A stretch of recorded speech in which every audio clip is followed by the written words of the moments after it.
everyone. I know it's been like a long time since I did part 2. Just very hard to tell this story, especially when I'm still, grieving. Makes me sad. But today I think I'm ready to tell you guys part 3.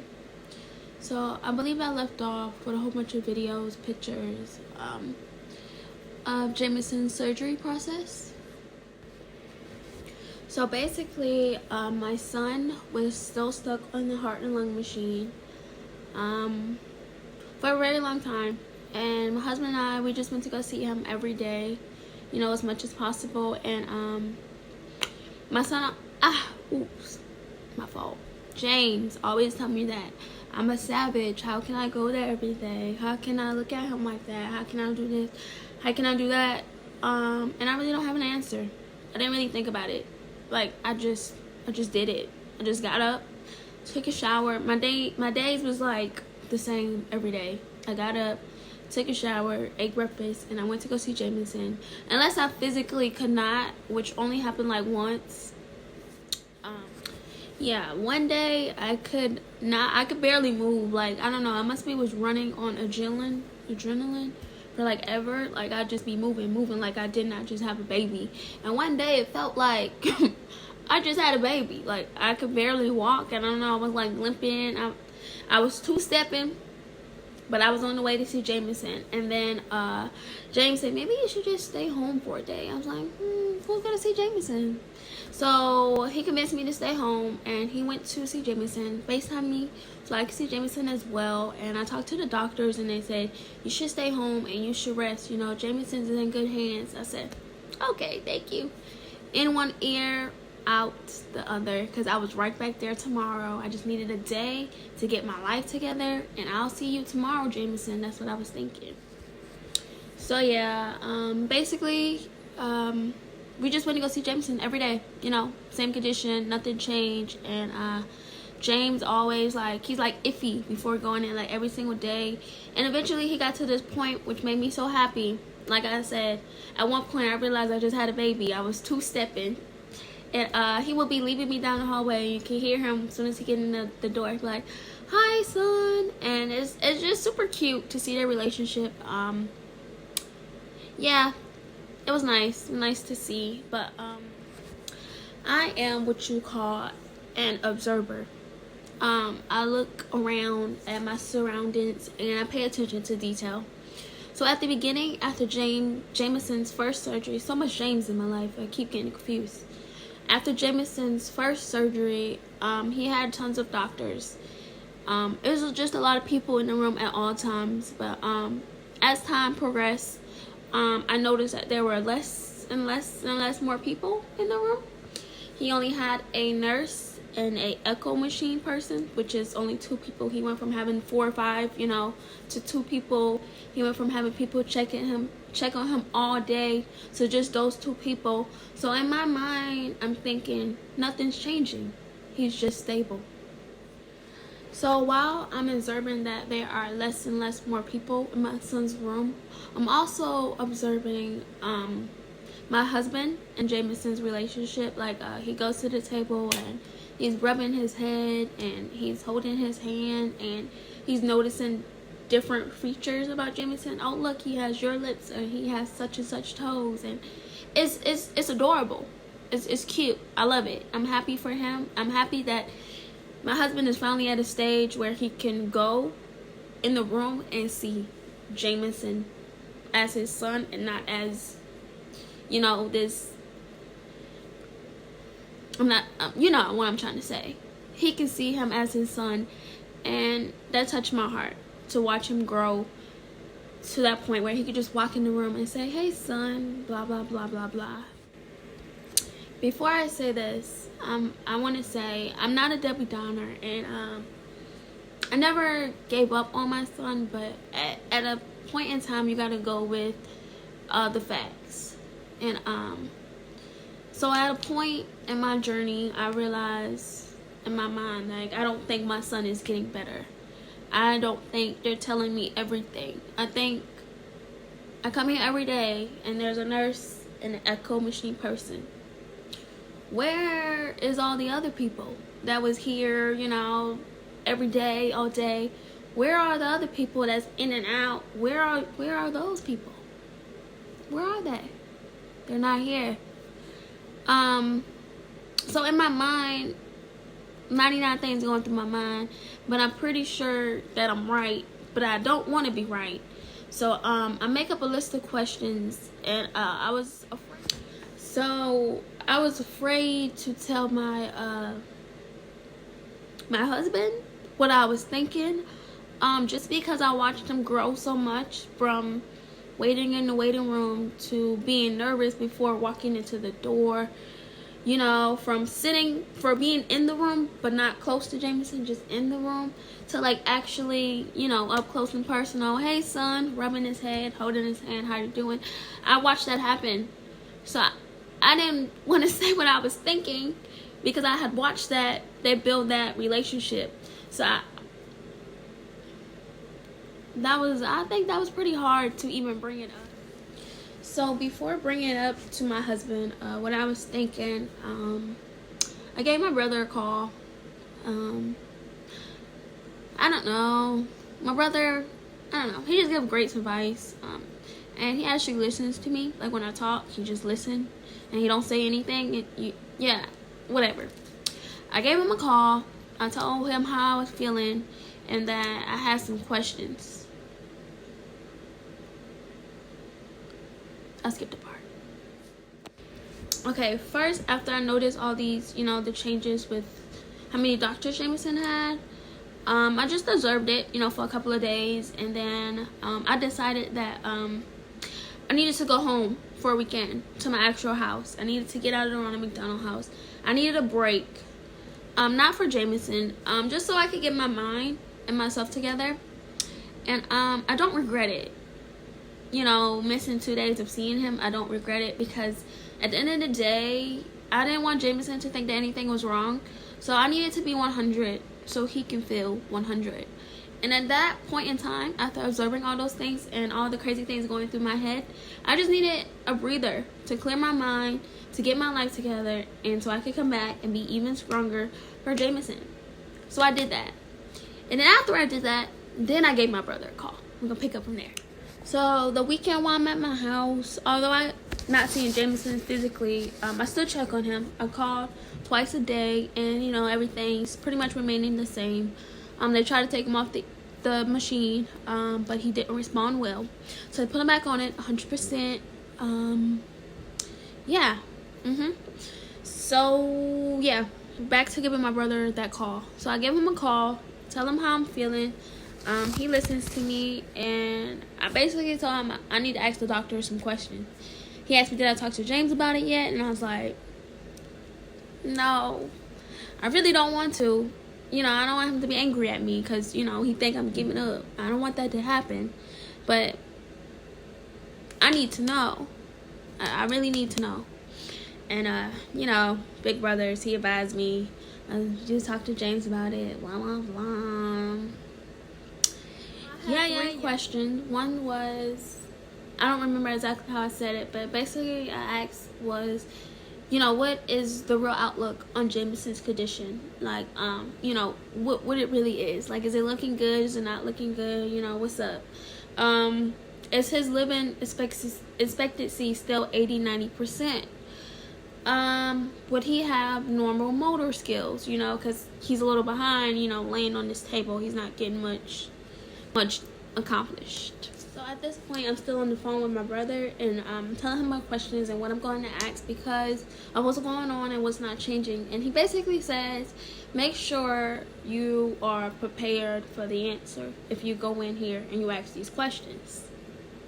So I believe I was very prepared. That's why I took the weekend to prepare myself, because, you know, I need to know. You know, don't be telling me. I just need to know. I know at the end of the day, it's a doctor's job to keep us calm and, you know, to make us not worry. But I felt like I deserved and needed to know. So after, you know, some big bro chats, I finally realized that it's probably best that I do tell James before I just go in here. And he be looking at me crazy because he don't know where this is coming from. So we go to dinner, you know, like mad awkward because I don't want to say it. He ain't saying nothing. I don't want to say what I really want to say. And then all of a sudden he says he had this dream that Jameson died. And when he said that, I just put on the table of what I observed and what I was feeling and the questions I wanted to ask. He didn't 100% agree with my questions, but he said if you feel like you need to know, then ask it. I said, okay, cool. So I'm going to do it tomorrow. So the next day, you know, same routine. We get up, we shower, we head to Jameson. I got my nurse and my girl Megan, which is over the echo machine. And, you know, I say is Dr. St. Louis in today? You know, I got some questions. The first 2 days he was busy, you know, with surgery. He has other patients as well, which I understand. So, you know, I'm very patient. It could wait. And then I want to say like the maybe third, fourth day, she said Dr. St. Louis, he wants to speak to you as well. So they're going to, you know, set us up something so we can sit down and talk. So they set us up a day. I want to say like the next day. We was waiting for Dr. St. Louis to be free, and then we had like this little meeting. Me, James, Dr. St. Louis, and I don't even know how many more people was in the room. I just remember Dr. St. Louis and the lady with the blonde hair. I'm not really good with names, but there was a lot of people in the room. Basically, him and his team. So he said he been wanting to talk to us, but he said he also heard that we had questions. So he said for us to go first. So I read him my first question. And when I read him my first question, he looks me in my eye. He basically says, I've done everything I can do surgically. There's nothing more that I can do for your son. So as Dr. St. Louis is talking to me, yeah, I'm listening, but I'm not listening. I'm still to this day, like, I could remember his face, exactly what he had on. I could remember everything. And he said there's nothing else he can do. He's gonna give Jameson 48 hours. If nothing changed, then he has to let him go, because if he keep him any longer, he'll be keeping him for himself when he know he's not going to get better. So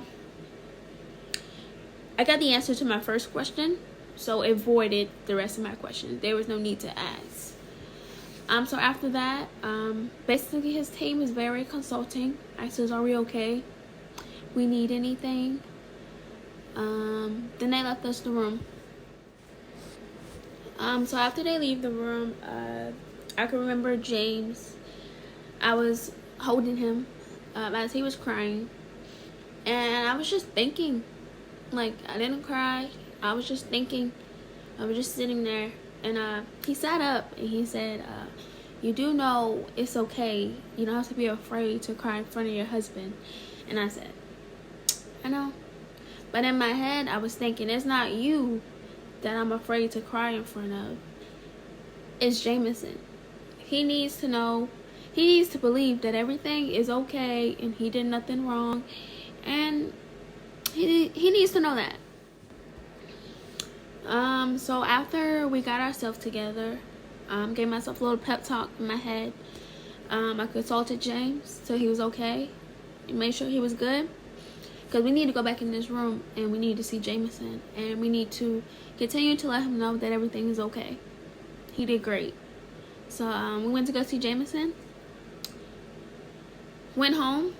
And I ain't gonna lie. I took a lot of drinks. A lot of drinks. Okay, so while we're waiting for Jameson's 48 hours to be up, in my head, I already know there is going to be no change, because there has not been change for over 2 weeks. So I don't believe that something magical is going to happen in just 2 days. So basically, we know we're preparing for the end. So we continue to go see him, you know, talk to him, rub his head, hold his hand. all that good stuff. So we stayed in the room with Jameson for a bit, because I know that Jameson has been remaining the same for over 2 weeks. So unless the doctor's some type of magician, there's no miracle that's going to occur in 2 days. I know that. I know it's coming to an end. So after we leave Jameson for that day, I called my brother back, told him I asked those questions, and as prepared as I thought I was, I still wasn't quite prepared for the answer. And I just started crying, and I couldn't stop. And he just listened to me cry. Yeah. So after I got off the phone with my brother, I went to the Ronald McDonald House, took a drink, passed out, started all over the next day. You know, went to go see Jameson, and yeah, just keep going and see him, for his last 2 days. Still letting him know that everything's okay. We love him, and he done good. One day we went, the nurses said they had a surprise for us, and I was like, oh my God, is this the miracle? Is this the magic trick? But no, it wasn't the miracle or magic trick. It was Grandparents' Day. There was allowing Jameson's grandparents to come and see him for the first time. My husband was beyond excited for Grandparents' Day, but I was excited too. But I took a breather, because to me that was basically co-signing the last day, because no one's allowed in here but 2 people.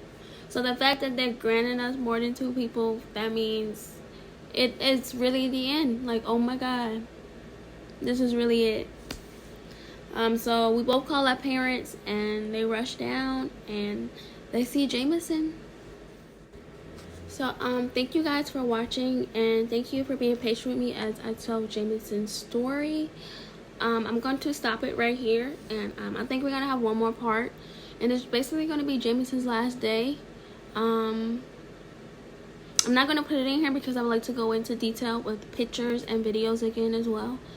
But yeah, thank you guys for being patient with me overall. I'm probably gonna put this at the beginning of the video, but another reason why it took me so long to make part 3 is because I was angry, very angry. I don't know who I was angry with, but I just want to apologize to Dr. St. Louis and your crew. At first I did not believe that you've done everything that you could do, just because Jameson isn't here with me. But after some time, I think now I believe that you've done everything you can do. You've done more than I could. I don't know how to perform surgeries. I don't know how to tell that something is wrong with him. I just want to apologize for being angry. And I would also like to say, anyone else, you have to realize that doctors are not magicians, and they're human just like us. So as much as we don't want to believe them, sometimes we have to believe them when they say they've done all they can do. And like I said, it is very hard to believe that, but we have to. They've done more than we can do, and that's all the advice I got to say about doctors. Are you trying to tell me this man passed away? I still want and y'all talking about am I okay? No, I'm not okay.